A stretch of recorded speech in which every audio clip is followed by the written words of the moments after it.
Do you know the number of times I've tried to declutter this fragrance, but I always end up stashing it back into my cabinet because I feel like, girl, I'm gonna need this, I'm gonna need this. It's not a mass appealing fragrance. Okay. At first, my God, I told my friend it smells like roses on a graveyard. If you smell somebody wearing this, it's like, don't talk to me, don't sit with me. I'm gonna call your boss and get you fired.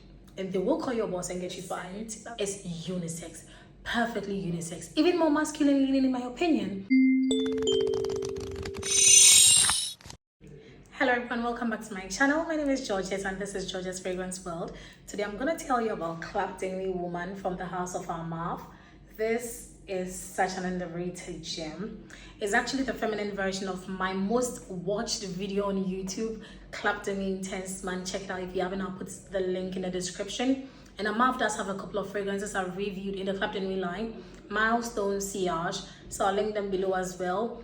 Armagh is a clone house. If you didn't know, they do very, almost exact copies of more expensive fragrances, and they have their own creations as well. They have a lot of fragrances. I was about to say hundreds, but haven't counted, but a lot. So I'll list a couple of them down there, and yeah, that's about it. So let me get to the reason why I came here today. This is Claptonly Intense Woman, and I feel the name has done this perfume a lot of disservice because the scent is unisex, perfectly unisex, even more masculine leaning in my opinion. But I mean, the men don't want to get it because it says woman, but hey, look, just do you, okay? The main difference between the Intense Man and the Intense Woman is that this has a gold cap and then it has a gold thing here. The Intense Man is black. I think the limited edition is a more dark gray silver-ish, but this is gold, so that's what differentiates it mainly. Otherwise, everything else is the same.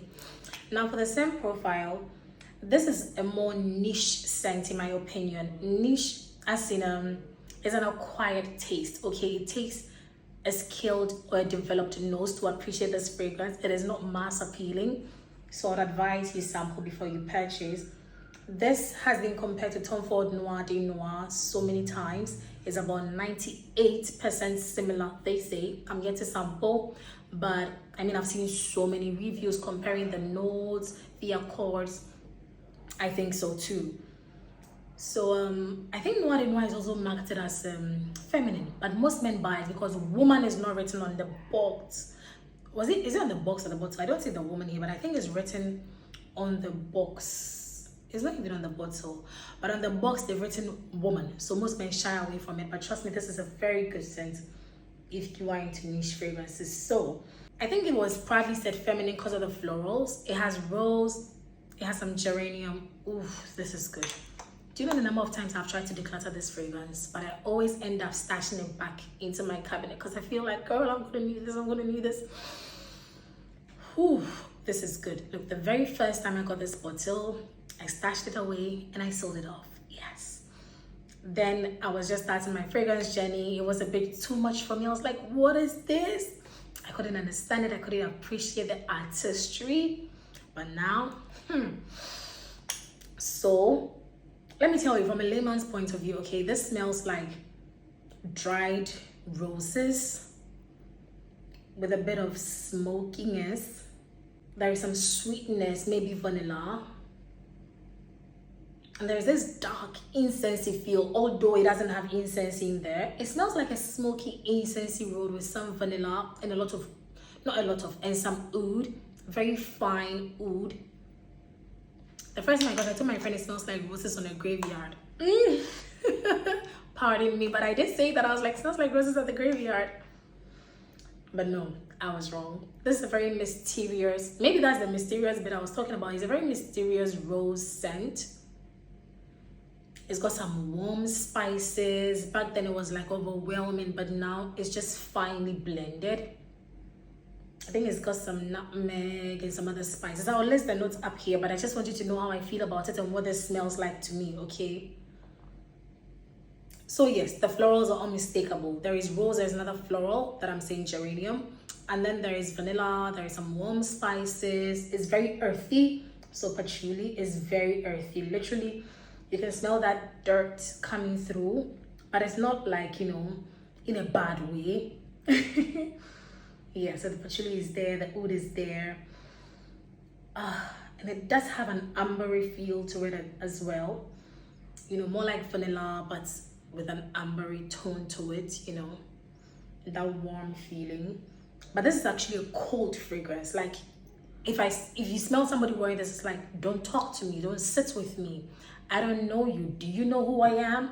That is what this fragrance smells like. It smells like, do you know who I am? You know, or it smells like, I'm gonna call your boss and get you fired, and they will call your boss and get you fired. That's what this fragrance smells like. Honestly, I get excited anytime I experience this fragrance because it's a work of art. Honestly, in my opinion, it's a work of art. It is so wrong to label this as for women, although it is smooth, finely blended, you know, almost cozy in a cold way. But yes, please do check this out. If you love oud, if you love rose, if you love artistic fragrances, if you love challenging scents, if you don't want to smell like everyone else, if you love Tom Ford Noir de Noir, if you like mysterious scents, if you like oriental scents, please do check this out. Let me know your thoughts in the comment section. Like I said, I'm going to link my other Club de Nuit videos down there in the description.